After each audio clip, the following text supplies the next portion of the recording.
I can feel it coming in the air tonight. Oh Lord, and I've been waiting for this moment for all my life. Oh Lord, can you feel it coming in the air tonight? Oh Lord, oh Lord.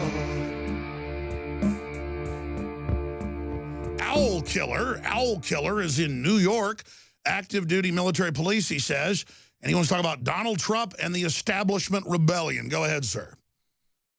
Hi, Alex. Thanks for having me on. Oh, man, I was overseas for about 6 years. I was in Italy when the whole thing with Libya kicked off, and I just spent 2 years in the Middle East. And to see how the military has actually acknowledged what's really going on in this world right now, and I can tell you 100%, Donald Trump is the military's number one choice. And just to see how the rest of the radio talk show hosts, now everybody's uncloaked, and you see how Michael Savage was never on this topic, and now he's on it. Now, Michael Savage, everybody, the network is coming out. You're seeing how Glenn Beck is now saying he's fasting for Ted Cruz.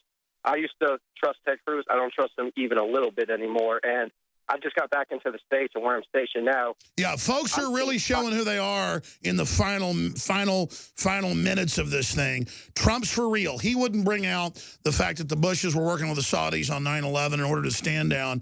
That was so daring. They may kill him for it. I mean, I literally, when he started doing that, I'm not just saying this to be dramatic. I actually started getting tears in my eyes because not of joy, of the honor, of the strength, of the will, of the return of courage.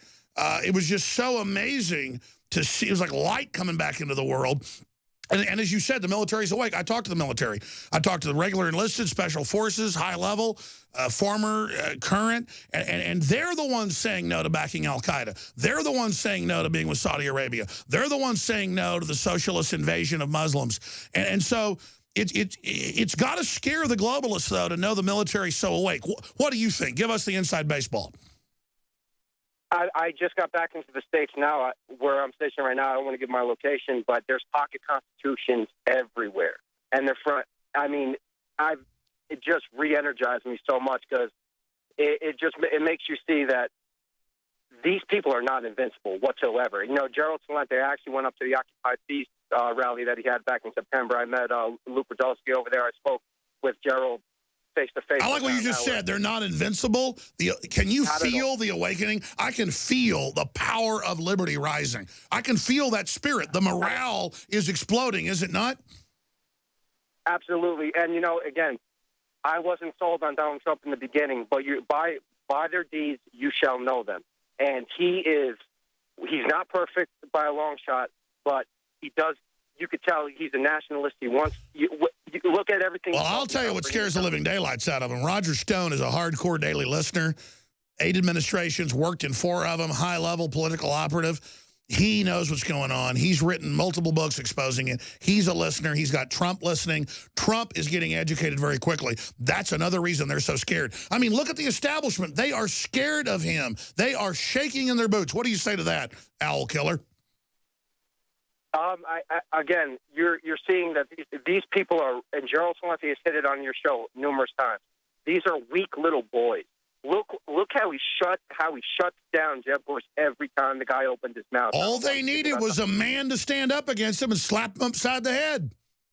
Exactly, and I love Ron Paul. It's just he is, like you said, he's too much of a gentleman, and you really need to get in these people's faces. And you're seeing how they're nobody. Like they're born on third base, think they hit a triple, can't fight their way out of a paper bag. They talk tough. They can't run up a flight of stairs, but, they want to send other people's kids to go die. And, you're seeing that the silent majority is speaking right now, and Donald Trump is the key. I'm so impressed with what he's done. And, the gravitas, you speak about it all the time. Alex, I can't tell you how energetic I am and how happy I am. Brother, I feel it too. I'm so alive. It's just, it's over the top. But it's also alive because I realize the enemy's going to strike back. They're going to pull a lot of rabbits out of hats. And I got to tell you, I think they're going to try to kill him. In fact, my gut says they're going to kill Donald Trump.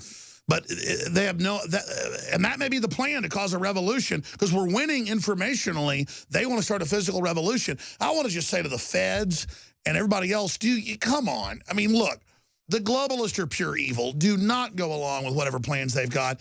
Good people in the military and the police and even the federal government, blow the whistle when you see them getting ready to pull a false flag. Let me ask you this. You said the military's awake. What are they saying? What are you concerned, not just as a military person, but as a police officer, what do you think they may try to pull? What's your gut tell you? Well, you see what's going on with Flint, Michigan right now with the water supply. Say there is an economic collapse, and they're not going to go door to door for the guns. But if you want to eat and you want to drink, you want to have running water, turn your stuff in. That's my main concern. I agree. Economic collapse. Use that as the diversion. That's one of their main go-tos. And they can do it. You have the quantitative easing, stock market's going up again as soon as the Davos conference. If everything breaks down, I'm going to want troops on the streets if there's rioters everywhere, and they got Black Lives Matter ready to activate. Have you noticed they're heating that up again? It's everywhere. I just saw a Marine. I just saw the Marine that got punched in his head. I believe it was in D.C. I mean, it's again there is definitely an issue with the police, but by and large, the police are completely do not want to destroy this country. And again, the same people that overthrew Ukraine are the same people that are trying to overthrow the United States government. Everywhere, you just follow the rabbit hole. Exactly. So let me ask you this.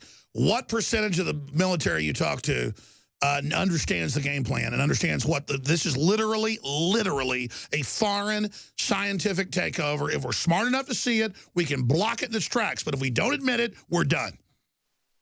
I would say probably 80 or 90% is awake of what's going on, but now people actually think something can be done. Everybody for a time period can't do anything. Absolutely. God bless you, brother. Just get that word out. Write an article for us with a known plume about it. Send it to us. The military needs to speak out. I'll tell you who bought us time and who's a hero. It was General Dempsey, Chairman Joint Chiefs. They gave the order through the military to not go after folks to tell the truth the last 3 years. And then the non-commissioned officers began to spread the truth. It's a soft coup against the globalists and their coup. And General Dempsey, God bless him, he literally just savaged the enemy. He allowed us to get the word out.